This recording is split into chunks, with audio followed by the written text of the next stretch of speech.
Hi guys, mini vlog, part 2. Nag-open na nga yung wave pool at tumilapon agad si tatay. Di ko alam kung wave pool pa ba to o sardinas na. Lumipat nga kami sa dalampasigan, yun pala mas malakas yung impact. Si mama panay papapicture kahit malunod-lunod na. Nagutom nga kami sa wave pool kaya kumain muna at nagduyan. Nang nakapagpahinga na ay sumabak na naman ang pamilyang gugong.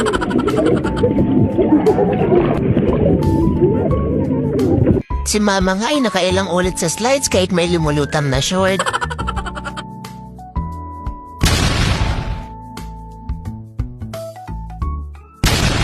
Naglabot na nga muna kami ulit at walang kasawaang photoshoot ang nangyari.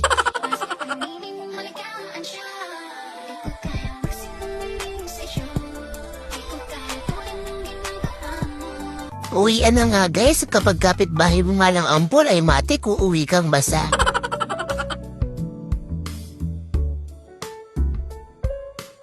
Balik bukid na naman tayo guys. Thank you for watching.